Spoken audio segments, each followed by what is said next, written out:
आत्मप्राप्तीसी कारण धरावे श्री गुरुचे चरण।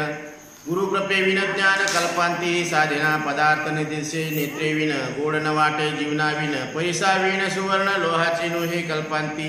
जो गुरु सेवेशी सादर आत्मज्ञान जोडी न जोडोनी कर उभे त्यापुढे निरंतर अहोरात्र तिष्ठतसे। गुरुचे चरण धरून जीवानं गुरु सेवेशी सादर राहायला पाहिजे।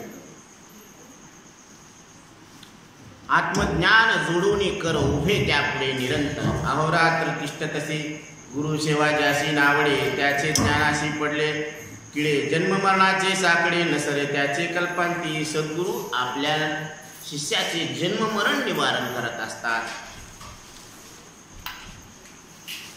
तिने केले जरी कीर्तन दावीवर पांगे डोलून परी गुरुदास नावडे पूर्ण त्याचे बंधन चुकेना जळोजळो त्याचा प्रताप काय चाटावे कोरडे तप जैसे विगत धवेचे स्वरूप यौवन काय जाळावे।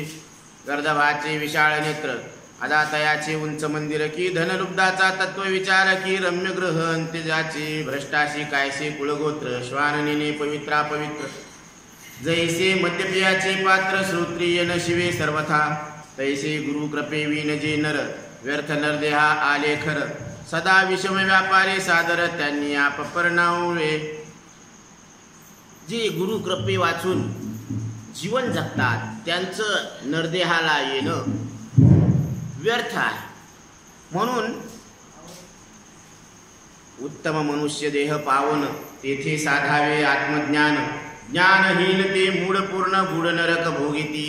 मनुष्य देहामध्ये सद्गुरूला शरण जाऊन जीवानं आत्मज्ञानाची प्राप्ती करून घ्यायला पाहिजे। रघुपतीचे बोल ऐकुनी सभा संत सुखावले म्हणे विश्वामित्र तेव्हा आनंदोनी ब्रह्मानंदा प्रति बोले जगद्वंद्य रवी कुलभूषण त्यास उपदेशी दिव्य ज्ञान। जो अनंत ब्रह्मांडाची साठवण लीला वेशधारक जो ते वेळे उठवून रघुनाथ जो होय कमलोद्भवाचा तात तो वसिष्ठाशी साष्टांग नमित शरणागत झाला असे म्हणे तन मन धनेशी अनन्य श्री वशिष्ठा तुझ मी शरण ऐसे ऐकता ब्रह्मनंदन हृदय धरी राघवाते। तू आदिनारायण निष्कलंक भोगींद्र झाला तुझा तल्पग वेदशास्त्राशी पडले ठक तुझे स्वरूप वर्णिता तुझे नाम जपता सार शीतळ झाला अपरणावर गुरु महिमा प्रगटावा साचार शरण मज आलाशी देवभक्तांची पूजा करी यथार्थ याच कांशी राजा दान मागत सागर जैसा स्तवन करीत सरोवरीचे प्रीतीने वाचस्पती मुख्याशी पुसे विचार